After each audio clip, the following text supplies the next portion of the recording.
For years, my husband and Emile treated me like a worthless servant. But I finally fought back and destroyed their lives in court.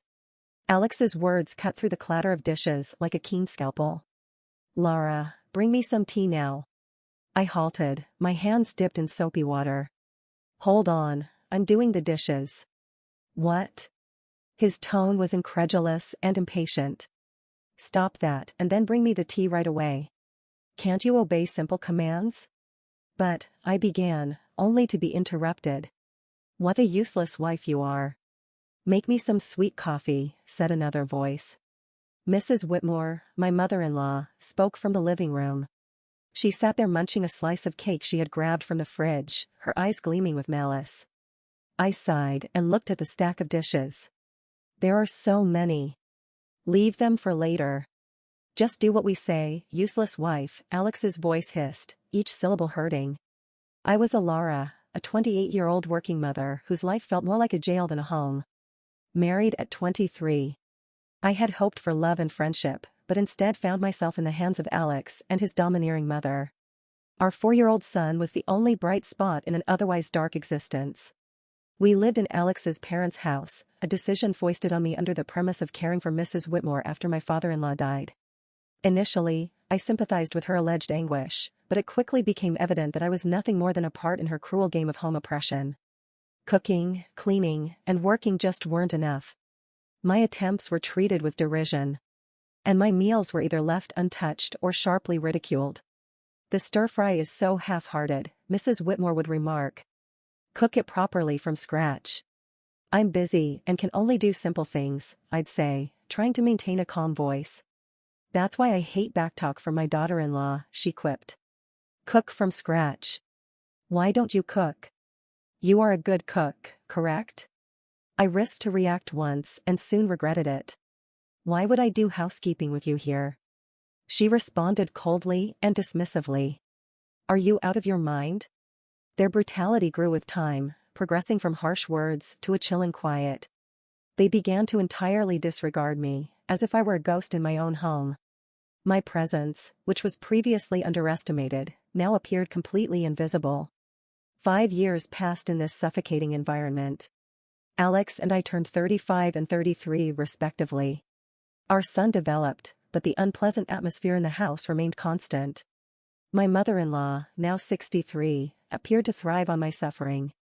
One evening, as I trudged home from work, a heavy revelation hit me. They saw my existence as meaningless. I was a shadow, unnoticed and unheard. The only voice that acknowledged me was my son's. The idea of losing even that minor recognition was agonizing. When I returned home, I started cooking right away, hoping to lift my spirits. I made tofu, fried chicken, and a stir-fry with bell peppers and pork, attempting to bring some regularity to our dinner. Alex said unexpectedly, breaking his long silence. Sure, here you are, I said, handing him the mayonnaise. His first words to me in ages were not thanks or discussion, but rather a command. It was the last straw, the limit of my patience and tolerance. Mrs. Whitmore demanded, clean the toilet. What? Now. I was shocked. Yes, now, she demanded, her voice full of hate. I snapped back, unable to suppress my annoyance. Don't say such a thing while we're eating. It's nasty, just like your heart, she said. Our dispute immediately escalated, with Alex interjecting and demanding that I apologize to his mother. But I refused, standing firm for the first time in years. The conflict reached its climax, and a conclusion formed within me. I needed to get out of this toxic environment, not just for myself, but also for my baby. I returned to my room, my determination stiffening. I downloaded divorce papers, completed them, and slapped them in front of Alex. His amazement was evident, but I felt just icy determination. I'm filing these, I announced, my voice firm. As I stood there, looking at my husband's puzzled expression, I realized I had finally stepped out of the shadows. It was time to regain my life. The days after I declared my divorce were a blur of frigid stares and stinging remarks, but in the midst of the chaos, I discovered an unexpected sense of freedom.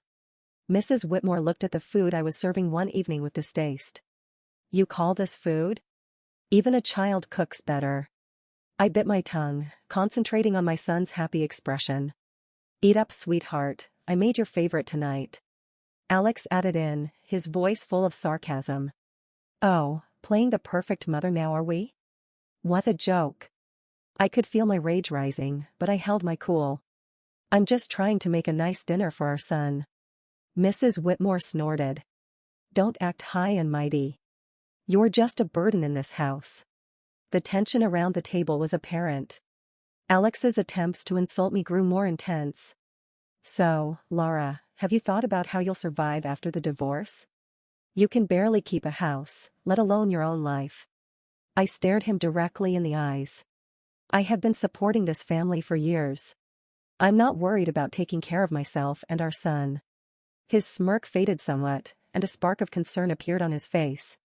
Mrs. Whitmore was quick to intercede. Don't be absurd.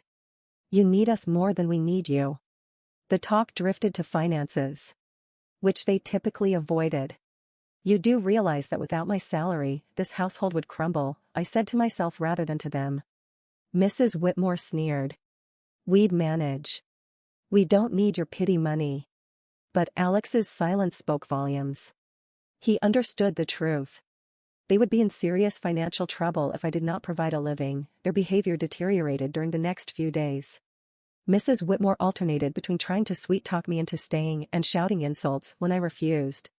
Appeared confused, his arrogance eroding as the reality of his financial dependency became clear. One afternoon, I overheard a talk between them that chilled me to the core. She can't just leave us like this, Alex growled. We need her money. Mrs. Whitmore's response was chilly and calculating. Do not worry. I have a plan. We'll make her life so unpleasant that she won't want to leave. Hearing their genuine objectives exposed was a revelation. They did not care about me or our son. // it was all about power and wealth. That night, as I lay in bed, an idea began to emerge in my head. If they wanted a fight, I'd give them one. But it would not be fought with words or trivial disputes. I'd strike them where it hurts them most, their pride and their pocketbook. The following morning, I began putting my plan into action. I contacted a lawyer, a bright, no-nonsense woman who was highly recommended. I want a divorce, and I want to make sure they don't get a penny more than they deserve, I informed the woman. She nodded, her eyes bright with determination. We'll make sure of it. You've been the only breadwinner, correct? We'll make use of that. My resolve got stronger with each passing day.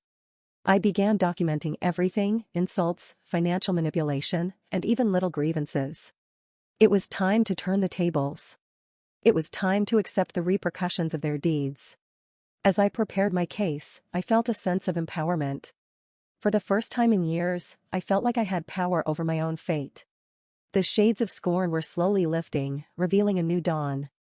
As the divorce proceedings began, the mood in the house became more caustic. Yet, with each passing day, my panic faded, replaced by a steely resolve. Mrs. Whitmore decided to try a new strategy one evening. Laura, dear, why don't we forget all this nasty business? You know we're family. Her comments were insincere. I met her stare unwaveringly. Family doesn't treat each other the way you've treated me. Oh, playing the victim now? You're not as innocent as you pretend to be. I felt a wave of rage, but I kept my voice composed. I'm not playing anything, Alex. I'm just no longer willing to be your scapegoat. As is typically the case, the subject turned to finances. You think you can just take our son and leave? How will you support him? Alex was skeptical. I grinned with a tiny, confident curl of my lips. I've been supporting this family for years. I think I can manage. / Mrs. Whitmore turned her gaze into a sneer. You're nothing without us. You'll come crawling back. But their remarks no longer had force over me. I recognized my worth and knew the truth. The following day, I met with my lawyer again. She outlined the strategy clearly. We'll expose their financial dependency on you. It will play a crucial role in the custody battle and the division of assets. I nodded, feeling vindicated. The law was on my side, and I was prepared to fight back. At home, the tension had reached a boiling point. Mrs. Whitmore's attempts to discredit me got increasingly desperate. "You think you're so smart," she sneered one evening.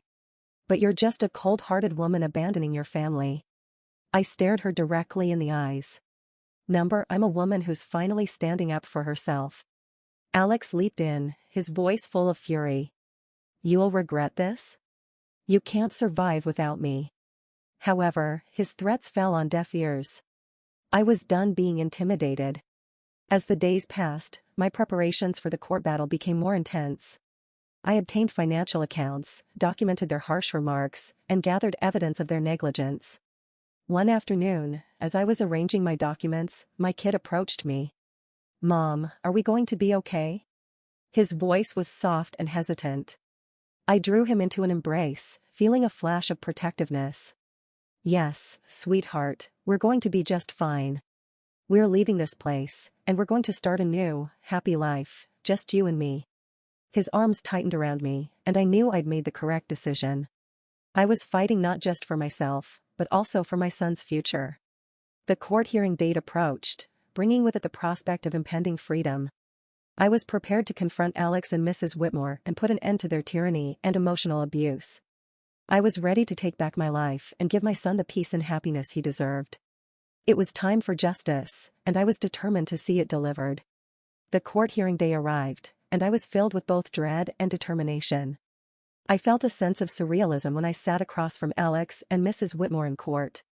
This was the moment when everything changed. The proceedings started with frigid formality. Alex's lawyer portrayed him as a dedicated spouse and parent battling under unjust accusations. Mrs. Whitmore played the sorrowful mother-in-law who had been wronged by her ungrateful daughter-in-law. However, their performance was apparent, and their lies were flimsy. When my turn came, I spoke clearly and steadily. "I've been the only provider for this family for years. My husband's unemployment and his mother's manipulative behavior have been continual sources of stress." Alex intervened, his voice tinged with feigned hurt. "Lara, how can you say such things? I've always backed you." I turned to him, my stare steadfast. "Alex, support is more than words. It's about deeds, and your actions have only demonstrated selfishness and harshness." The judge listened closely as I presented my evidence, which included financial accounts and testimony from neighbors who witnessed their behavior. The fact was undeniable. As the evidence accumulated, Alex's facade began to collapse. Mrs. Whitmore's poise shattered, and her innocence slipped away. The courtroom was quiet, the air thick with anxiety. Then came the realization that sealed their doom. My lawyer submitted photos and documentation confirming Alex's adultery and Mrs. Whitmore's clandestine affair with Mr. Harwood, a wealthy neighbor. Murmurs broke out in the courtroom as the photographs of them in compromising postures were shown. Their lie was exposed for all to see. Alex's face became ashen, his eyes wide with surprise. Mrs. Whitmore's face twisted into rage, and her hands trembled. You compromised our privacy," she yelled, her voice shrill. I glanced at her, my voice steady yet forceful. I revealed the truth, which you both had been hiding for far too long." The court shouted for order, but the harm was already done. Their credibility was shattered, and their lies were revealed in the bright light of the courtroom. As the session concluded, the judge's conclusion was apparent. I was given full custody of our son, and a fair distribution of assets was ordered. Alex and Mrs. Whitmore were left with just their destroyed reputations. Walking out of the courtroom, I felt a weight lifted from my shoulders. The years of deception and emotional assault had finally ended. I had confronted my oppressors and emerged victorious. But the finest moment was when my son raced into my arms outside the courthouse, his face beaming with relief and joy. "We did it, Mom," he exclaimed, his voice full of delight. "Yes, we did," I said, holding him close. "We're free now. This is only the beginning for us." As we walked away hand in hand, I realized this was more than simply a personal win. It was a victory for everybody who has ever been made to feel little, helpless, or unworthy. It represented a victory for truth and justice. It was the beginning of a new chapter, one full of optimism and the promise of a better future. The court verdict had an immediate and chaotic impact. The story of Alex and Mrs. Whitmore's deception spread like wildfire, ruining their reputations in our little neighborhood. They could no longer hide behind their facade of respectability. In the days following the verdict, I concentrated on rebuilding my life with my kid, but I couldn't deny the gratification of knowing Alex and Mrs. Whitmore were facing the repercussions of their decisions. As I was making dinner, I had an unexpected visitor. Mrs. Harwood, Mr. Harwood's wife, appeared, her eyes crimson from unshed tears. "Laura, I've heard about everything. I can't believe what Sylvia, Mrs. Whitmore, did," she exclaimed, her voice breaking. I invited her in and offered a cup of tea. As we sat at the kitchen table, she expressed her sadness. I trusted her as a neighbor and friend. And to think she was having an affair with my husband. Her voice trembled. So I listened and offered words of comfort. Mrs. Whitmore's actions had clearly caused far more damage than she had planned. The next day, I saw Alex in town. He was a shell of his former self, his arrogance replaced with a defeated expression. "Laura, please? Can we speak?" he asked, his voice barely above a whisper. I paused, facing him. "What's there to talk about, Alex?" He fidgeted, unwilling to meet my gaze. I apologize for everything. I didn't understand how much I relied on you and your strength." His apologies, however late, reflected the shift in power. He had lost everything, his dignity, his home, and his family, and in that loss, he had finally admitted his own flaws.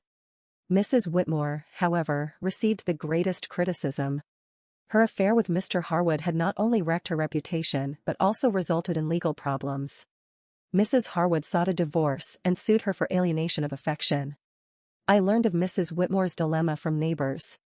Whispers and tales depicted a lady undone by her own acts. She had become an outsider, rejected by individuals she had previously considered friends. I saw her at the grocery store one day, hurrying through the aisles with downcast eyes. Our paths touched, and for a brief moment, our eyes met. The sight of hatred and defeat in her eyes was undeniable. "You did this to me," she said under her breath as she walked by. Her figure slowly fading as she hurried away, her eyes filled with resentment. I felt a strange mix of pity for her and vindication for myself. "No, Sylvia," I whispered under my breath. "You did this to yourself." The tides of justice had finally shifted. Everything they had done to me, all the lies, the manipulation, the emotional torment, had come full circle. The consequences of their actions were now irreversible. I could see them struggling, living in the aftermath of the deceit they had carefully cultivated over the years. Their false facade had shattered, and now they were forced to face the reality of what they had become. As I watched them suffer through the consequences of their own making, I felt a sense of calm satisfaction. But it wasn't just about them getting what they deserved. The real reward was in the freedom I had gained. The best form of retribution, I realized, was not in revenge, but in living a life full of peace and strength, free from the toxicity and harmful influence they had cast upon me for so long. My focus shifted back to what truly mattered. The future I was building with my son. We were free now, free from the prison they had trapped me in for all those years. I had broken free, and now, I was living the life I had always dreamed of. This wasn't just a story of revenge or victory, it was a story of liberation. It was a powerful testament to my strength and resilience. I had taken control of my destiny, broken the chains of abuse, and freed myself from the tyranny of their manipulation. As I looked ahead, I knew that the future was bright, and the best was yet to come. I was no longer a prisoner to their cruelty. I was free, and the world was mine to conquer. Thank you for watching. For more videos like this, remember to like and subscribe.